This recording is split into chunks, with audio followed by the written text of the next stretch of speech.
बहुत ऑब्जेक्शनल है। मुझे लगता है दादा उम्र हो चुकी है। एक देश में दो प्रधानमंत्री कैसे हो सकते हैं?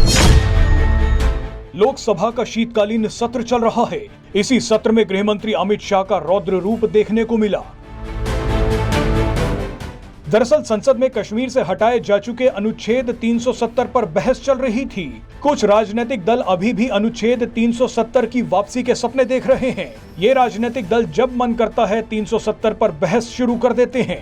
इसी कड़ी में टीएमसी सांसद सौगत राय ने कहा कि श्यामा प्रसाद मुखर्जी का एक देश एक निशान और एक विधान का नारा राजनीतिक था।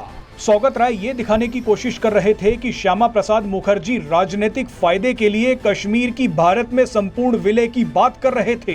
टीएमसी सांसद के इसी बयान ने बवाल खड़ा कर दिया। गृहमंत्री अमित शाह अचानक खड़े हुए और विरोध प्रकट किया। आप जानते ही हैं कि अनुच्छेद 370 की वजह से कई दशकों तक जम्मू कश्मीर का देश में संपूर्ण विलय नहीं हो पाया था। साल 1950 से लेकर 2019 तक जम्मू कश्मीर वो राज्य था जहां का निशान और विधान दोनों अलग थे। श्यामा प्रसाद मुखर्जी ने बहुत पहले ही बता दिया था कि अनुच्छेद 370 का बड़ा खामियाजा भुगतना पड़ेगा। इसीलिए उन्होंने 1950 से ही इसका विरोध शुरू कर दिया था। लेकिन श्यामा प्रसाद मुखर्जी के एक देश एक निशान और एक विधान के सपने को मोदी सरकार ने 2019 में पूरा कर दिया। लेकिन जब संसद में सौगत राय ने ये बोलने की कोशिश की कि जम्मू कश्मीर का विधान और निशान अलग होना चाहिए, तो गृहमंत्री अमित शाह भड़क गए।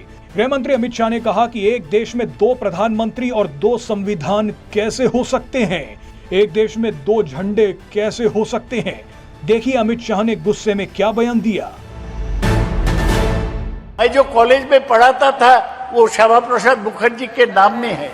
उनका जो स्लोगन एक प्रधान एक विधान एक निशान, वो उनका स्लोगन था, वो पॉलिटिकल स्लोगन था। लेकिन आज भी ये माननीय अध्यक्ष जी, ये बहुत ऑब्जेक्शनल है।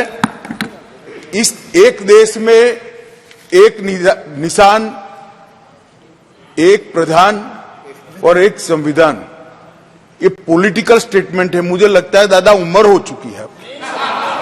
एक देश में दो प्रधानमंत्री कैसे हो सकते हैं? एक देश में दो संविधान कैसे हो सकते हैं? एक देश के दो झंडे कैसे हो सकते हैं?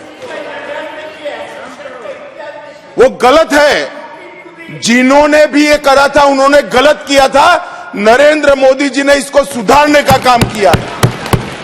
आपकी सहमति ना सहमति से क्या होता है? पूरा देश चाहता था। और ये चुनावी नारा नहीं है, हम 1950 से कह रहे थे एक देश में एक निशान एक विधान और एक प्रधान होना चाहिए, दो नहीं चलेंगे, और हमने कर भी दिया।